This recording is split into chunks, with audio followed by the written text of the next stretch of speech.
So today's notes are 7.7b, which is all about factoring perfect square trinomials.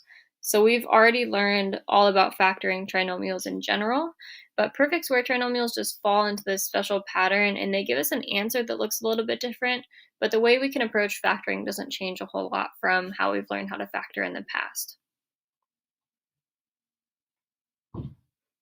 So if we start with example 3, where it says factoring perfect square trinomials, 3a is n squared plus 8n plus 16. So we can still factor this using the x method. Our answer will just look a little bit different than we're used to with traditional trinomials. So if I want to use the x method to factor,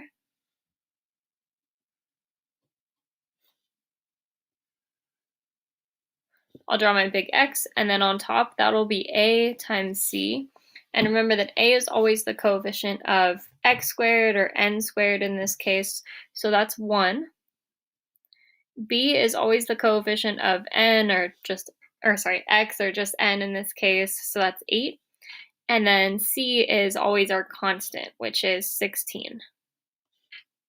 So a is 1, b is 8, c is 16. So on the top of our x will be a times c, so that's 1 times 16, which is just 16. And then on the bottom of the x is 8, or b. And then we're looking for factors that multiply to that top number and add up to that bottom number. So multiply to 16 and add up to 8. So the numbers that would multiply to 16 and add up to 8, that would be 4 and 4. And then we need to remember to write that 4 or those 4s over our a value of 1. So over 1 over 1. And then if you can reduce it, you should, but these ones can't be reduced. So our next step is just remembering that the number in the denominator ends up being the coefficient of our variable when we create our factors. So this would be a 1n and a 1n. So how we write these as factors is, remember, we start from the bottom to the top, so it'd be 1n plus 4, or just n plus 4 since that 4 is positive from the first one. And then we'll do the same thing for the second factor. It's the same thing, so it's also n plus 4. And because these are the same exact factors, they're both n plus 4, we can go ahead and write them as a binomial squared. So instead of writing it all out, we can rewrite it as n plus 4 squared, because squaring just means multiplying something by itself, and that's what n plus 4 is doing. So our final answer would be n plus 4 in parentheses squared. And that's what makes perfect square trinomials a little bit different, is your answers will always end up as a binomial squared for this special type of trinomial. So for b, it's 4x squared minus 12x plus 9.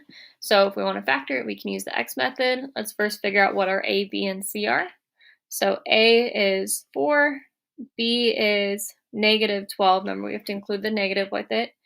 And then c is 9. So if we use the x method to factor, a times c goes on top. That would be 4 times 9, so that's 36. And then b goes on bottom, so that's negative 12. And then we need two numbers that multiply to 36 and add up to negative 12. So if they're multiplying to a positive number, then they either both need to be positive or both need to be negative. So if they're multiplying to a positive number and adding up to a negative number, then I know both my factors must be negative. So I can choose negative 6 and negative 6, because those will multiply to 36 and add up to negative 12. And then my next step is writing them over my a value of 4, and then reduce it if you can. So negative 6 and 4 are both divisible by 2, so in order to reduce them, we can divide them both by 2 without changing the value. So negative 6 divided by 2 becomes negative 3, 4 divided by 2 becomes 2, and then we'll do the same thing on the left side. The negative 6 divided by 2 becomes negative 3, 4 divided by 2 becomes 2. So as long as you're dividing them by the same number, you're reducing them without changing the value. So negative 3 over 2 and negative 3 over 2 became our factors. From there, we need to remember that the number in the denominator ends up being our coefficient of our variable, in this case x. And since we got the same exact factors each time, so one was -3/2 and the other one was -3/2 as well, we can write them as just one single factor being squared. So that would be 2x starting at the bottom going up minus 3 in parentheses squared. If you don't quite recognize that it's the same factor and you can write it as being squared initially, that's perfectly fine. Say I didn't quite realize and I wrote 2x minus 3 times 2x minus 3. You would just want to recognize after this step that they are the same, so I can write them in a little bit more condensed form as this 2x minus 3 squared.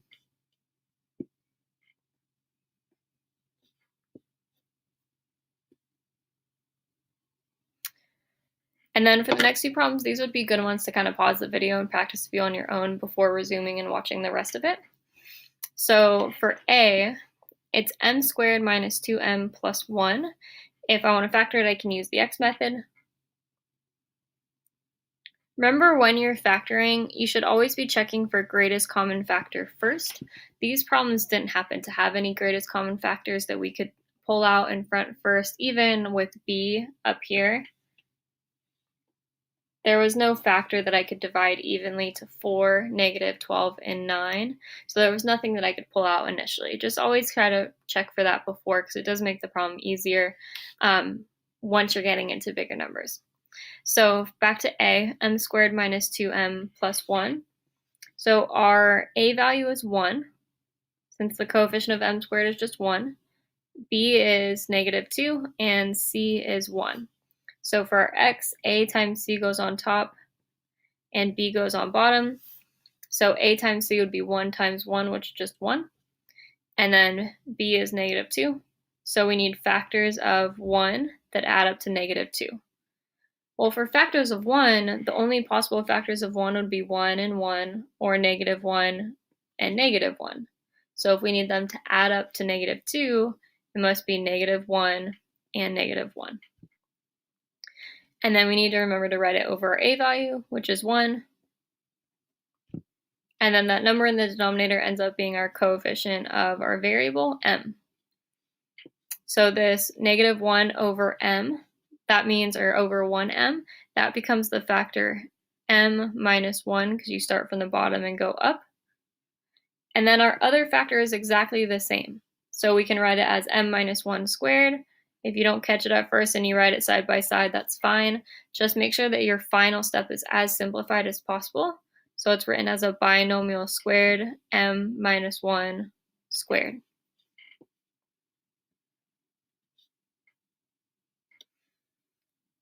And then for B, d squared minus 10d plus 25. So we can figure out what our A, B, and C are. A is 1. B is -10. And C is 25. So if we want to factor using the x method, A times C would be 1 times 25, so that's just 25. And then B would be -10. So we need factors of 25 that add up to -10. So since they're multiplying to a positive 25 but adding up to a -10, both of our factors will be negative. And then the numbers that multiply to 25 and add up to -10, it would be -5 and -5. And then over our A value of 1. We need to remember that the number in the denominator is the coefficient of our variable, d. So this -5 over 1d, that means d minus 5, because we start from the bottom and go up. And then the same thing with the other factor, the -5 over 1d, that's d minus 5 also. Since we have the same exact factor, we can just write it a little bit more condensed as d minus 5 squared. So if you feel comfortable to skip this step and just go straight to this step, that's perfectly fine. Just make sure in the end you're ending up with that binomial square, that nice simplified form, the d minus 5 squared.